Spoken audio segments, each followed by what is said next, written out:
Street curbs are often used by cities in order to regulate parking, where red means don't even think about it, yellow means unloading only, and white means to parallel park your little heart out.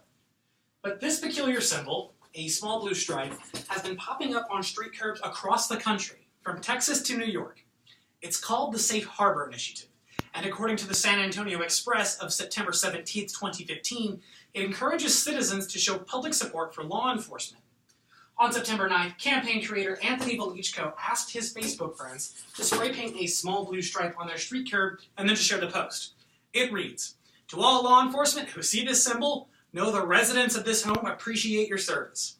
Know that when you enter this neighborhood, you are not without backup." As of this year, Velichko's post has garnered over 86,000 shares.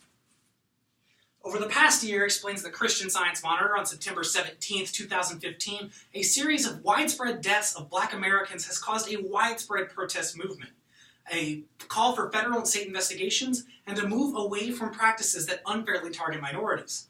While some critics have stated that this creates an unfair bias against police, the organizers of the Safe Harbor Initiative say they hope their message continues to spread so that every officer knows they are supported by the communities that they serve. With this in mind, we ask, how does the Safe Harbor Initiative rhetorically construct support?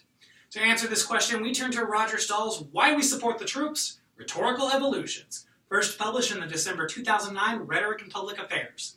Stahl's model is ideal because it considers the impact a symbol's history has on its meaning within the context of support rhetoric. We will analyze Stahl's framework, apply it to the Safe Harbor Initiative, and draw critical implications about what Law Street media calls a signal for vigilante support. Stahl argues that the slogan "Support Our Troops" has evolved beyond a simple show of solidarity.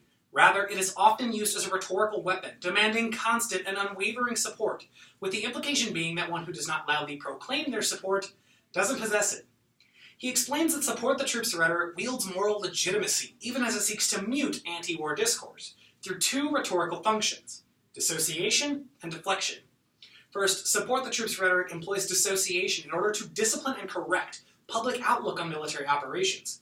By creating a fundamental difference between soldier and civilian, the rhetoric distances the interest of the soldier from that of the civilian. The rhetoric then uses this distance as the basis for conflict, that the citizen may somehow undermine the efforts of the soldier. For example, while cloaked in an air of moral superiority, support the troops rhetoric paints dissent. Things like challenging leadership or questioning the ethical cause of an armed conflict as hostile to the interests of the soldier, thereby creating a false dichotomy between soldier and dissenter. With dissociation established, the presence of the yellow ribbon exists to serve as a visual reminder of the rejection of dissent, in order to better support our troops. Second, support the troops rhetoric uses dissociation in order to alter public consciousness. The word troops functions as a focal point, as it implies many rather than one lone soldier, and as a result carries with it many of the cultural ideals we cherish about the military, in what Stahl refers to as the cult of the fallen soldier. For example, the yellow ribbon draws on this in order to become an icon of tragedy. The origins of the ribbon come from an old folktale in which a prisoner asked his wife to tie a yellow ribbon around a tree in their front yard if she wanted him back upon his release from prison. This was then applied to the captive soldier and eventually to all soldiers. The evolution of the ribbon and its inseparable pairing with the support the troops rhetoric seeks to redirect outrage away from policymakers responsible for war to instead drown in the tragedy of the fallen soldier. Stahl's model demonstrates the enormous power an evolved symbol wields in public consciousness. With a firm grip on the model established, we will now analyze the Safe Harbor Initiative's use of dissociation and deflection. First, the Safe Harbor Initiative employs dissociation in order to create a false dichotomy between those with unwavering support for law enforcement and those who have none. In his original post, founder Anthony Velichko describes the symbol as one of appreciation, but also as symbolic backup. He says, "If you are in my neighborhood and mean to harm a member of law enforcement, know that decision may be hazardous to your health, as someone has that officer's back." By juxtaposing appreciation with intent to harm, the Safe Harbor Initiative removes any space for dissent. Anything but outright support is an attack on an officer's body, and thereby an immoral act. Second is deflection, or redirecting outrage away from the source of the conflict. The blue stripe on the curb is a reference to what law enforcement know as the thin blue line. It symbolizes not only the fallen officer, but the delicate line that exists between peaceful society and the chaos that would ensue without enforcement. As Slate of March 28, 2014 explains, the thin blue line is itself an allusion to the thin red line, a British reference to a battle in the Crimean War in which a thin red line of British regulars held their ground and allowed their comrades to retreat to safety.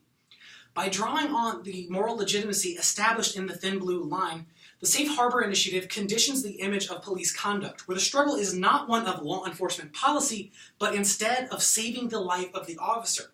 Criticisms regarding police brutality, profiling, discrimination are then drowned out under the weight of the thin blue line. Having analyzed their rhetorical tactics, we can now return to our question. How does the Safe Harbor Initiative rhetorically construct support? The campaign's use of dissociation and deflection allows the symbol of the thin blue line to mute discourse that criticizes police practices. But as a symbol, the blue line only garners support from those who are in on its intended meaning, leading us to two implications: militarization and public space. First, the rhetoric must be considered in terms of the militarization of the civic sphere. Here, the parallels between Support the Troops rhetoric and the Safe Harbor Initiative are not inadvertent. Rather, it seems the initiative invokes the war metaphor deliberately, by using language such as peace, not alone, backup, as if to imply that policing is indeed a battle. As Stahl explains in the model, when it comes to war, support rhetoric is intimately tied to what is known as the firing rate. That is, the willingness of a soldier to pull the trigger on another human being. While historically the decline in soldier hesitation has been accredited to a number of advances in training techniques, Stahl cautions that chief among these was the Army's shift in emphasis, from the traditional kill the enemy philosophy to a newer protect your buddy. In other words, this same shift in emphasis, that is, citizens providing police with backup, can be used to activate the citizenry's collective willingness to pull the trigger, thereby authorizing state violence against their own. And as a result, any magnification of support could further ignite the conflict. Finally, we would be wise to pay special attention to the site of the message, the street curb. As Indra and Cinda Cook explain in the 2011 Journal of Speech, space and place are not blank slates. They are socially constructed and therefore imbued with meaning. So when considering the context of the initiative's stated message, the choice to use a street curb is ironic. Street curbs are most often public, not private property. They designate where the home or residence ends and the city or county begins. So even if it's never enforced as such, legally the blue stripes are graffiti. In support of the law, the Safe Harbor Initiative breaks the law.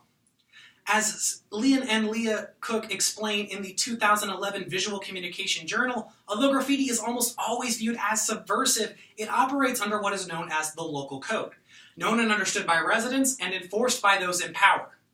And while the Safe Harbor Initiative may never be defined as racist by those who paint their street curbs, their blue stripes afford them the privilege to have the last word on the matter.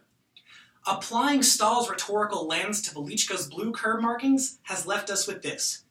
The campaign uses rhetorical tactics to shift public discourse away from police conduct, all while embracing the cult of the fallen officer. The Safe Harbor Initiative, contrary to the words in its name, creates a space fundamentally unsafe for criticism.